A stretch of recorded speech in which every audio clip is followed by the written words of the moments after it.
ఆంధ్రప్రదేశ్ రాజకీయాల్లో 2024 అసెంబ్లీ ఎన్నికలు ఒక కీలక మలుపుగా నిలిచాయి. రాష్ట్ర రాజకీయ దిశను పూర్తిగా మార్చిన ఆ ఎన్నికల్లో తెలుగుదేశం పార్టీ నాయకత్వంలోని కూటమి ఘన విజయాన్ని సాధించింది. అధికారంలో ఉన్న వైసీపీకి గట్టి ఎదురుదెబ్బ ఇచ్చిన కూటమి రాష్ట్ర రాజకీయాల్లో కొత్త అధ్యాయానికి శ్రీకారం చుట్టింది. ఎన్నికల ప్రచార సమయంలో వైసీపీ వినిపించిన వైనాట్ 175 నినాదానికి భిన్నంగా ఫలితాలు రావడంతో రాజకీయ విశ్లేషకులు, ప్రజలు పెద్ద ఎత్తున చర్చించారు. 175 అసెంబ్లీ స్థానాల్లో ఏకంగా 164 సీట్లను కూటమి ఖాతాలో వేసుకోవడం రాష్ట్ర రాజకీయ చరిత్రలో అరుదైన విజయంగా నిలిచింది. 2024 జూన్ 12న కూటమి ప్రభుత్వం అధికార బాధ్యతలు చేపట్టగా వైసీపీ విపక్ష పాత్రలోకి వెళ్ళింది. ఇప్పుడు కూటమి ప్రభుత్వం అధికారంలోకి వచ్చి 2 ఏళ్లు పూర్తవుతున్న నేపథ్యంలో అధికార పక్షం పనితీరు మాత్రమే కాకుండా ప్రధాన ప్రతిపక్షం వైసీపీ వ్యవహరించిన తీరు కూడా చర్చనీయాంశంగా మారింది. ముఖ్యంగా జగన్ రాజకీయంగా ఎంత చురుగ్గా ఉన్నారు, ప్రజల్లో ఆయన ఉనికి ఎంత మేర కనిపిస్తుంది అనే అంశాలపై రాజకీయ వర్గాల్లో ఆసక్తికరమైన చర్చ సాగుతుంది.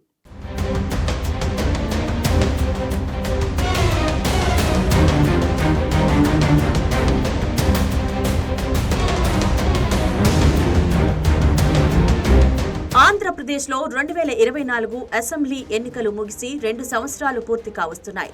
టీడీపీ నాయకత్వంలోని కూటమి అధికారంలో ఉన్న వైఎస్ఆర్ కాంగ్రెస్ పార్టీని ఘోరంగా ఓడించి 175 స్థానాలకు గాను 164 స్థానాలు గెలుచుకుని చరిత్ర సృష్టించింది. వై నాట్ 175 అని గొప్పగా నినదించిన వైసీపీ స్లోగన్ డొల్లదనాన్ని ఓటర్లు బాహటంగా తేల్చేశారు. 2024 జూన్ 12న కూటమి ప్రభుత్వం ప్రమాణ స్వీకారం చేసి అధికారంలోకి వచ్చింది. అప్పటి నుంచి వైసీపీ నేత వైఎస్ జగన్మోహన్ రెడ్డి విపక్షంలో కూర్చున్నారు. ఇప్పుడు ఆ 2 ఏళ్ల విపక్ష జీవనంలో జగన్ రాజకీయ ప్రెజెన్స్ ఎంత అన్న చర్చ ఆంధ్రప్రదేశ్ రాజకీయ వర్గాల్లో జోరుగా సాగుతుంది. ఎన్నికల్లో ఓటమి తర్వాత జగన్ తన నివాసాన్ని బెంగళూరులోని ఏలంఖాన్కా ప్యాలెస్ కు మార్చుకున్నారు. అక్కడి నుంచి వారానికి 3 రోజులు మాత్రమే తాడేపల్లికి వస్తున్నారు. ఆ సమయంలో పార్టీ నేతలతో సమావేశాలు నిర్వహిస్తున్నారు. సమీక్షలు కూడా అక్కడే జరుపుతున్నారు.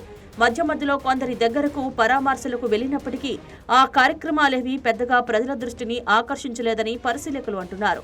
అంతేకాదు పార్టీలో కూడా పెద్ద నాయకులకే జగన్ కనిపిస్తున్నారని, వారికే అపాయింట్మెంట్లు దొరుకుతున్నాయని వైసీపీ వర్గాల్లో బహిరంగంగా చర్చ జరుగుతోంది. సాధారణ కార్యకర్తలకు, మండల స్థాయి నాయకులకు జగన్ అందుబాటులో లేరన్న అభిప్రాయం ఈ రోజుకి పార్టీలో నిరాశగా వినిపిస్తోంది.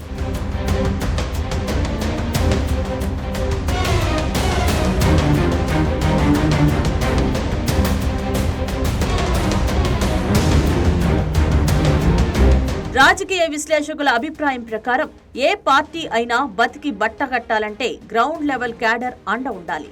మండల, గ్రామస్థాయి కార్యకర్తలు జనజీవనానికి దగ్గరగా ఉంటారు. ప్రజల మనసులో ఏ అంశం ముఖ్యమైనదో, ఎక్కడ మార్పు కావాలో వారికే ముందు తెలుస్తుంది. అధినాయకత్వం వారిని క్రమం తప్పకుండా కలుసుకుంటేనే పార్టీ సరైన దిశలో ముందుకు వెళుతుంది. అయితే వైసీపీ విషయంలో ఆ పరిస్థితి లేదని అంటున్నారు. జగన్ ప్రధానంగా రీజనల్ కోఆర్డినేటర్లు, అసెంబ్లీ నియోజకవర్గ ఇన్ఛార్జీలు, జిల్లా అధ్యక్షులతోనే సమావేశమవుతున్నారు. మండల స్థాయి నాయకులతో, సాధారణ కార్యకర్తలతో నేరుగా సంప్రదించడం మాత్రం జరగడం లేదు. దీంతో పార్టీ వ్యవస్థ పై స్థాయిలో మాత్రమే పనిచేస్తోందని, బేస్ లెవెల్లో క్రమంగా పట్టు సడులుతోందనే విమర్శలు వస్తున్నాయి. ఈ 2 ఏళ్లలో జగన్ ప్రభుత్వాన్ని ప్రశ్నించే వేదికగా మీడియా సమావేశాలను ఎక్కువగా వాడుకున్నారు. సుమారు 1 డజన్ వరకు ప్రెస్ మీట్లు నిర్వహించారని అంచనా. నెల లేదా 2 నెలలకు ఒకసారి జరిగే ఈ సమావేశాల్లో ఆ కాలంలో వచ్చిన అన్ని అంశాలను ఒకేసారి ప్రస్తావిస్తున్నారు. దానివల్ల ప్రెస్ మీట్లు సుదీర్ఘంగా మారాయి. అయితే ఈ విధానం ఎంత సమర్థవంతంగా ఉంది అన్న ప్రశ్నకు మాత్రం సమాధానం అస్పష్టంగా ఉంది. ఒకేసారి అనేక అంశాలు లేవనెత్తడం వల్ల ఏ విషయం జనంలోకి ఫోకస్ గా వెళ్తుంది అన్నది తెలియడం లేదని పరిశీలకులు అంటున్నారు. ఏ అంశం ఏ మేరకు ప్రజల్లో ప్రభావం చూపిస్తోందోనన్న లెక్క లేదు. వైసీపీ పెద్దలు ఈ విషయం మీద సీరియస్ గా ఆలోచన చేస్తున్నారా అన్నదే ప్రశ్న.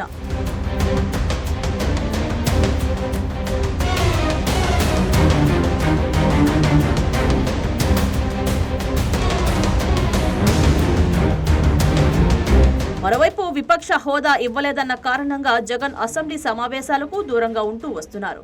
ఒక రకంగా చెప్పాలంటే ప్రజా ప్రతినిధి సభలో ప్రజల గొంతుకను వినిపించే అవకాశాన్ని తానుగానే వదిలేసుకున్నారన్న వ్యాఖ్యలు వినిపిస్తున్నాయి. శాసనసభ ద్వారా ప్రభుత్వాన్ని నిలదీయడం, పాలన వైఫల్యాలను బహిర్గతం చేయడం ఏ విపక్ష పార్టీకైనా అత్యంత శక్తివంతమైన ఆయుధం. ఆ వేదికను వైసీపీ వినియోగించుకోకపోవడం వల్ల పార్టీ గొంతుక ప్రజలకు సరిగ్గా చేరడం లేదన్న అభిప్రాయం రాజకీయ వర్గాల్లో బలపడుతుంది. జగన్ ఇప్పుడు పార్టీ బలోపేతం మీదే ఫోకస్ పెడుతున్నారని పార్టీ వర్గాలు చెబుతున్నాయి. జనంలోకి నేరుగా వెళ్లే మార్గంగా పాదయాత్రను ఎంచుకోవాలని ఆయన ఆలోచిస్తున్నారు.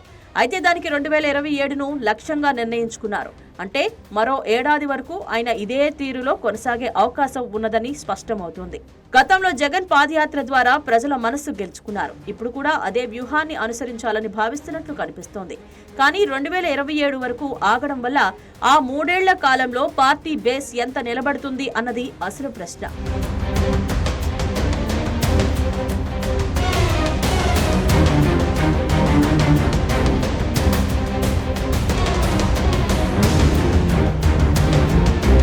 ఏపీ రాజకీయాల్లో ఇప్పటికే 2029 ఎన్నికలు గుసగుసలు మొదలయ్యాయి. జగన్ తన పాదయాత్రతో ప్రజల సమస్యలు తెలుసుకునే పద్ధతిని మళ్లీ ఫాలో కావాలా లేదా కొత్త వ్యూహాలతో ముందుకు సాగాలా అన్నది వైసీపీకి కీలకంగా మారింది. ప్రస్తుతం జగన్ ప్రెజెన్స్ పరిమితంగా ఉండడం కూటమికి రాజకీయంగా లాభదాయకంగా మారింది. అయితే రాజకీయాలు ఎప్పుడు ఎలా మారుతాయో చెప్పలేం. వైసీపీ భవిష్యత్ కార్యాచరణ ఎలా ఉంటుంది అన్నది రాబోయే రోజుల్లో స్పష్టమవుతుంది. ఈ 2 ఏళ్లు వైసీపీకి పరీక్షా కాలంగా మారింది. జగన్ నాయకత్వంలో పార్టీ ఎలా పునరుజ్జీవనం పొందుతుంది, గ్రాస్ రూట్ లెవెల్ను ఎంతవరకు బలపరుస్తుంది అన్నవి ఏపీ రాజకీయాల్లో నిర్ణయాత్మకమైన అంశాలు. ప్రజలు ఎప్పుడు మార్పును కోరుకుంటారో, ఆ మార్పును ఎవరు సమర్థవంతంగా అందించగలరో అన్నదే రాబోయే ఎన్నికల్లో తేలుతుంది. మొత్తంగా చూస్తే కూటమి ప్రభుత్వం 2 ఏళ్ల పాలన పూర్తి చేసుకునే వేళ ఆంధ్రప్రదేశ్ రాజకీయాల్లో అధికార పక్షం ఆధిపత్యం స్పష్టంగా కనిపిస్తుంది. అదే సమయంలో ప్రధాన ప్రతిపక్షంగా వైసీపీ, ముఖ్యంగా జగన్ రాజకీయ ఉనికి పరిమిత స్థాయిలోనే కనిపిస్తోందనే అభిప్రాయం వ్యక్తమవుతోంది. అయితే రాబోయే రోజుల్లో పార్టీ పునర్వ్యవస్థీకరణ, ప్రజా ఉద్యమాలు, పాదయాత్ర వంటి కార్యక్రమాల ద్వారా జగన్ మళ్లీ రాజకీయంగా మరింత చురుగ్గా మారుతారా లేదా అన్నది రాష్ట్ర రాజకీయాల్లో ఆసక్తికర అంశంగా మారింది. 2029 ఎన్నికలకు ఇంకా సమయం ఉన్నప్పటికీ అధికార కూటమి, ప్రతిపక్ష వైసీపీ మధ్య రాజకీయ పోటీకి వచ్చే 2 ఏళ్లు కీలకంగా మారనున్నాయని విశ్లేషకులు భావిస్తున్నారు. మరి వచ్చే ఎన్నికలకు ముందు జగన్ ఈ అంతరాన్ని పూడ్చగలుగుతారా? పాదయాత్ర మళ్లీ పాత ఫీలింగ్ ను తీసుకువస్తుందా అన్నది వేచి చూడాల్సిన అంశంగా మారింది.